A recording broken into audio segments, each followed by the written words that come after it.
It was a chilly Saturday morning when a man named David sat alone in the corner of a small-town diner. The smell of pancakes and fresh coffee filled the air, but his heart felt empty.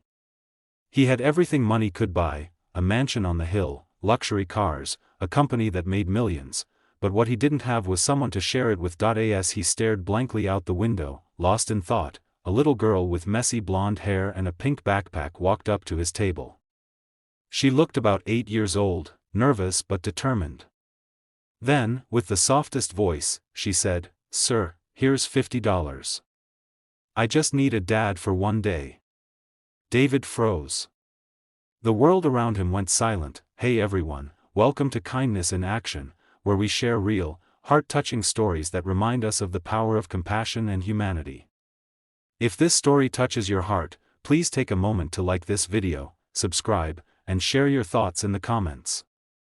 Every story we tell here is a reminder that one act of kindness can change a life. Now, let's dive into today's story, one that will make you believe again in the goodness of people. David Mitchell was 53 years old.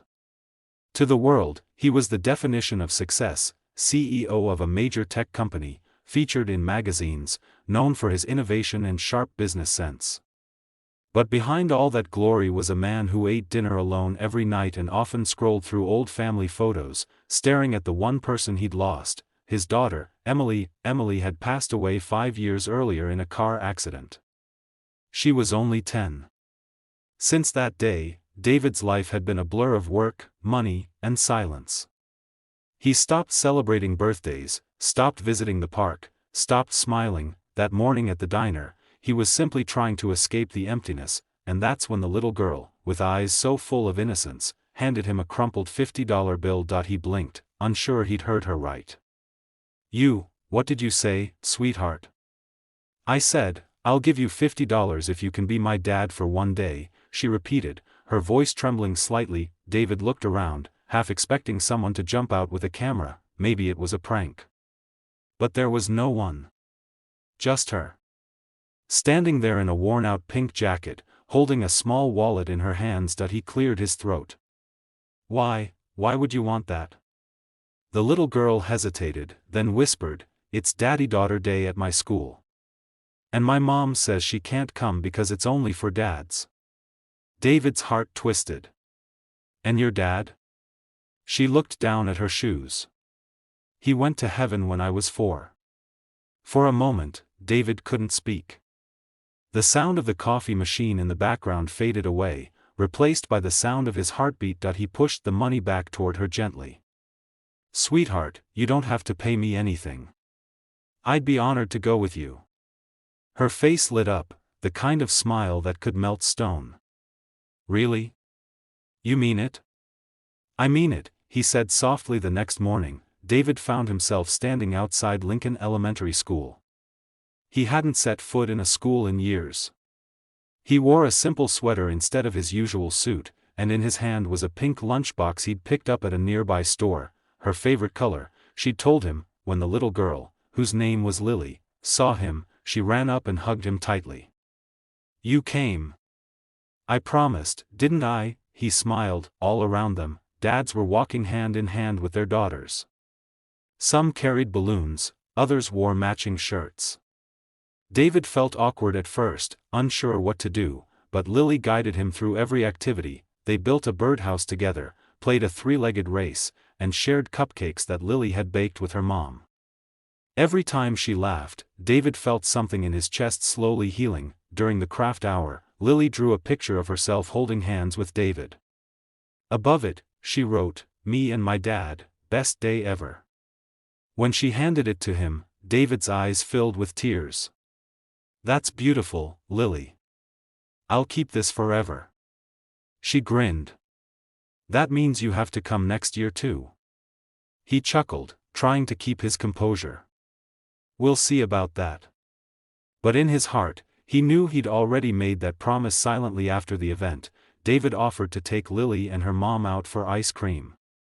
Her mom, a tired-looking woman named Sarah, was hesitant at first but eventually agreed.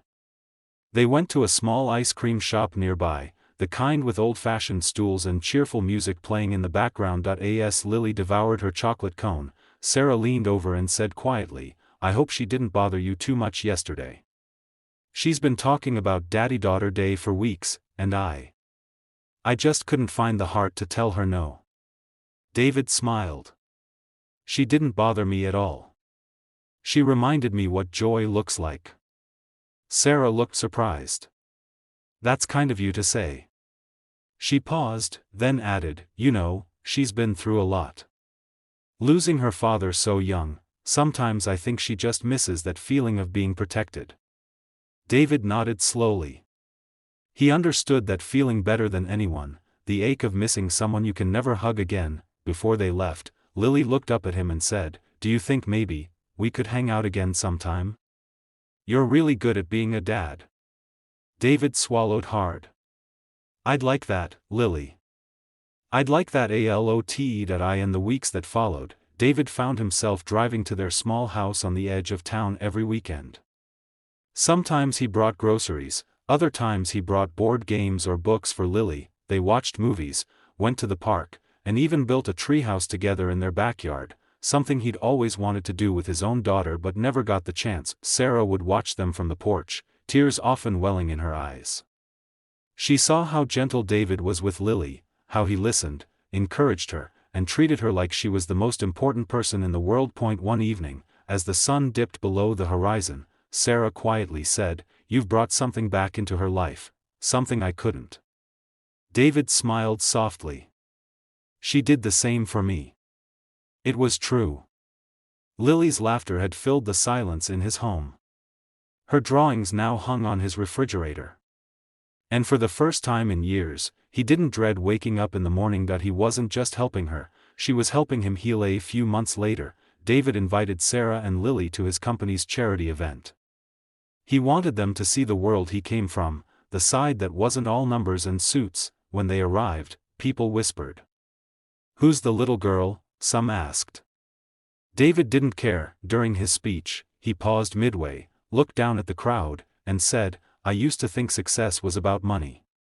About how high you can climb. But lately, I've learned that success means nothing if you have no one to share it with." He turned to Lily, who was sitting in the front row, swinging her legs. "This young lady reminded me what love and kindness look like. She gave me back something I thought I'd lost forever, hope." The room went silent.